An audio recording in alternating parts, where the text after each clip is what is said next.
LGBTQ representative burns down Missouri House on why Gayborhoods are still needed.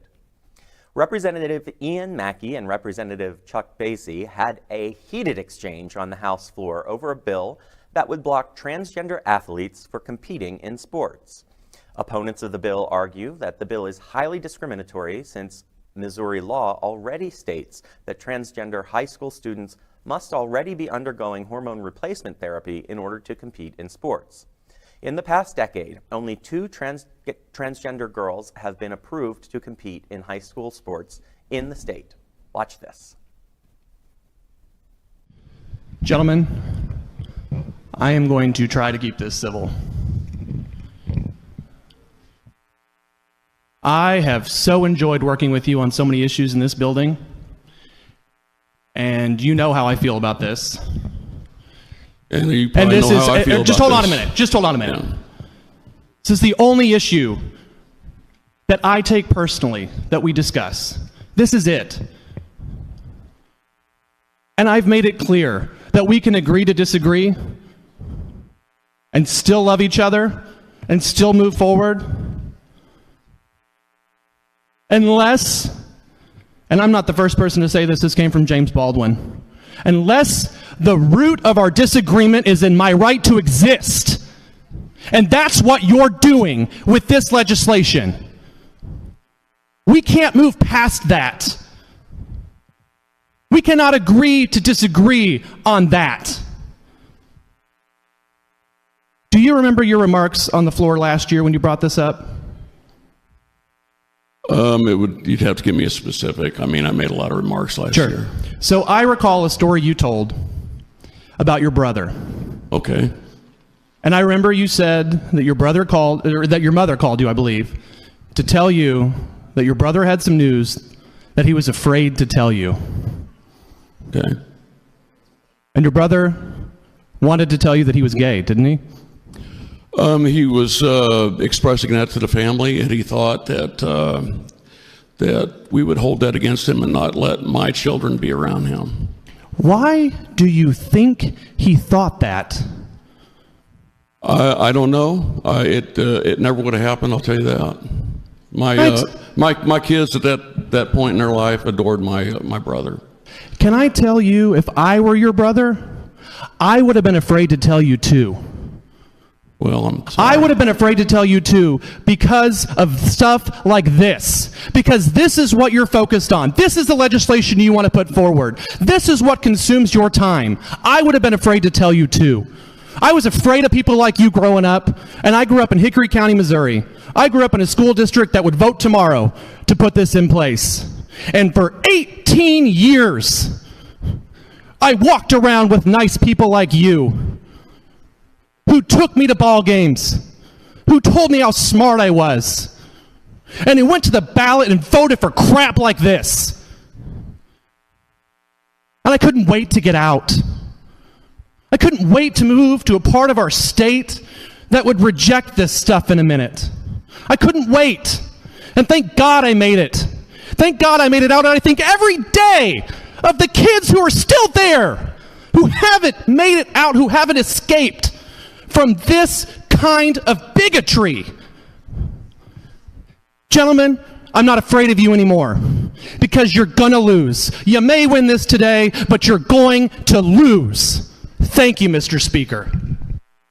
Further discussion on House Amendment 2.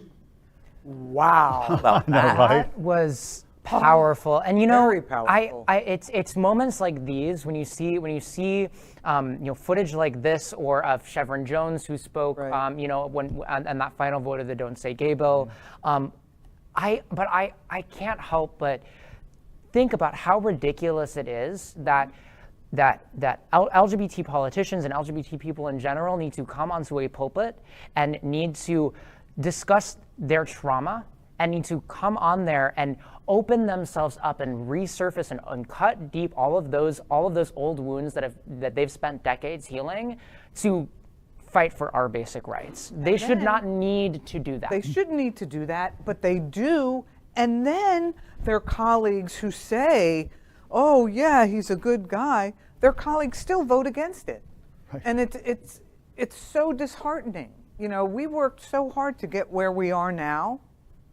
Believe me, those of us who are Of an age? you know, up there, who knew we were going to have to fight these same battles over again? We worked really hard to protect young people like you, and now all the work that we've done is being ripped apart, piece by piece by piece. This is the typical, you know, remember when Dick Cheney and all his, you know, anti-gay and all that, I love my daughter until the daughter came out. And then, you know, the daughter is a lesbian, wanting to get married, you know, and then finally, I mean, after, you know, being in that toxic government and fighting us all along, only until it hit him and his household and his family is when he became, you know, more understanding and then changed his, you know, appreciation for gay families, because his daughter now is out lesbian and wanted to marry her partner. Right. God bless her. But, you know, only that is what forced him to change his mind. Politicians that are basically actively fighting against us until it hit them. Right. It's such a commonplace issue among so many, but I guess, you know, I mean, not to play devil's advocate. I mean, it does, I mean, one understands it if you're really looking at how people come to accept many different situations, not just LGBTQ+. Right. But it's just unfortunate when politicians are fighting against us and to erase us. That's a different thing than not just accepting. And for me, this all comes from the idea that the personal is political.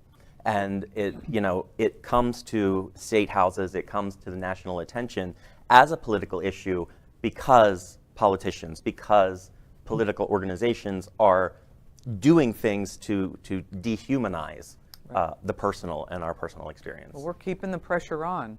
But that's why it's important that the politicians come out. You know, kudos to that guy that stood up and told him the way it is from our point of view. If he didn't come out, he'll never do this, you know?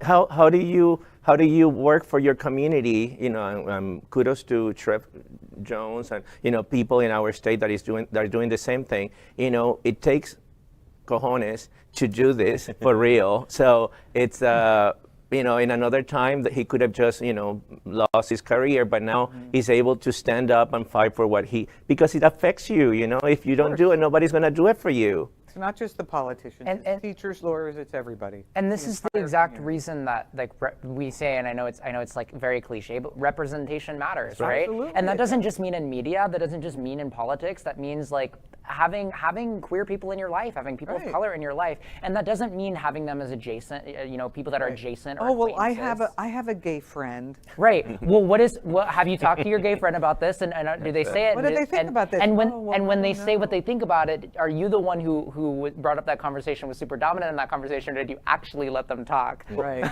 And that was actually the question, right? The question was, well, do you know why your brother was afraid? Right. And he couldn't answer, well, if you would take the time and ask him, then you would better understand why he was afraid, and not come up with laws like this. Exactly right. LGBTQ+ news is vital for our community and for the broader world as a whole.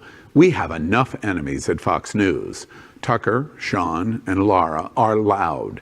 We need passionate allies. Happening Out Television Network, Queer News Tonight, and It's Happening Out are literally out of the closet and into the headlines.